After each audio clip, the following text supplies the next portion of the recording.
I thought that these readings were really interesting. I say that every time, but I always think it. The first thing I thought was cool was in evaluation, was where the text said that evaluation is our friend. That's so hard to actually believe. I know that whenever I have to go to like a work evaluation or get an evaluation back from a teacher, I'm so nervous because we don't like to be told what we're doing wrong. But as I started thinking about that, I realized how helpful it really is. Like when you're at work and your supervisor tells you that you must spend too much time on this certain thing, you're able to realize that and fix it. And the same principle follows in family life education, because if we don't know that we're doing something not quite right, or that we're doing something that doesn't work, we're not going to be able to fix it. I also really appreciated the emphasis on how important it is to have a vision and goals. That makes perfect sense because you can't assess something if you don't know it exists. Like you couldn't give a test to a bunch of school children if you didn't know what you were testing on. You wouldn't have any worthwhile feedback. So it makes sense that you would want to make sure you knew exactly what you needed to know before you tried to assess it. I really liked that we were to make goals at the beginning because it helps to plan everything around that.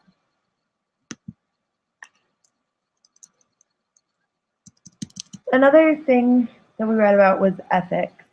And ethics are so important. We learn about them so often that I think that sometimes it's easy to just be like, oh, another ethics thing. I don't even need to read this. But we learn about them so much because they're so important and they can be implemented different ways in different situations.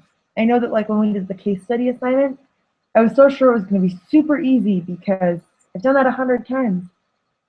But it was so hard having to think about the different implications. The thing that is the question I have, the hardest part for me with the idea of the code of ethics is mandated reporting. I understand that we're mandated reporters, and if we see evidence of abuse, we have to report it. And that makes sense to me, and I understand that. But recently I learned about we have to report suspected abuse.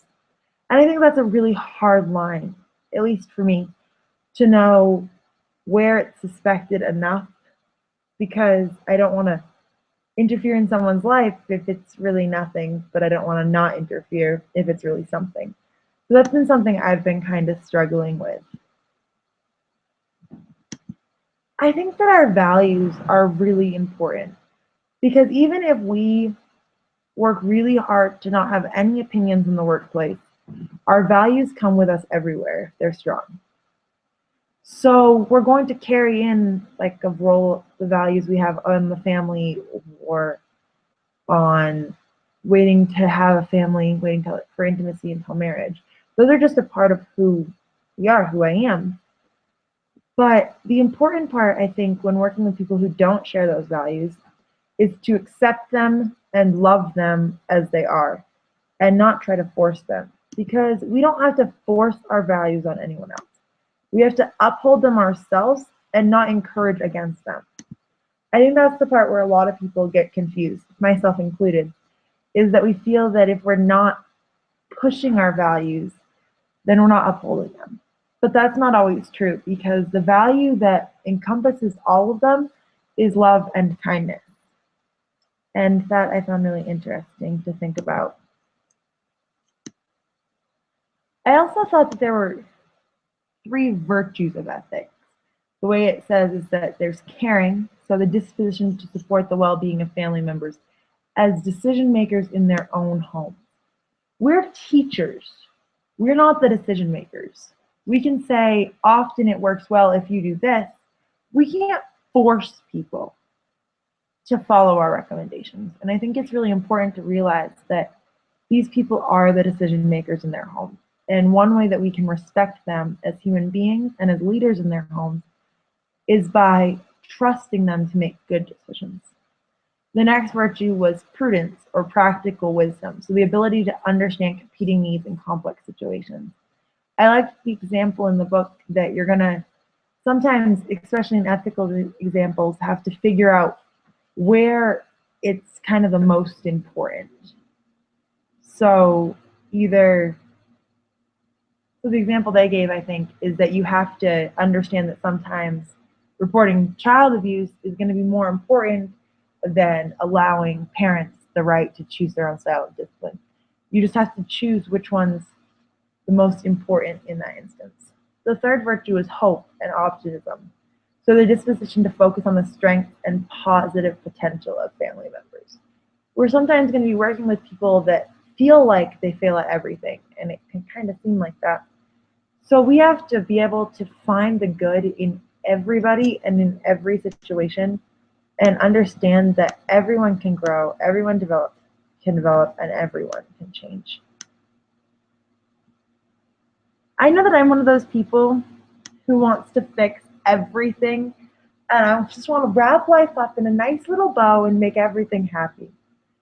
And that makes it hard for me to stay within boundaries because I just want to fix everything, but not everything fits inside the little boundaries that I have to stay inside of. So it's important to learn why we have boundaries. And what I learned is that we all have different training and different responsibilities. And as family life educators, our responsibility and training helps us to educate and to teach people the best way so that they can plan for the future. And that's what we are there for. We aren't qualified to help them solve their problems right now or to fix their family. What we can do in that situation to help is to recommend them to other people. And I think that was really useful for me to learn, that even if I can't fix it, I can help the person to find someone who can. Because I'm not going to be able to fix everything as much as I may want to.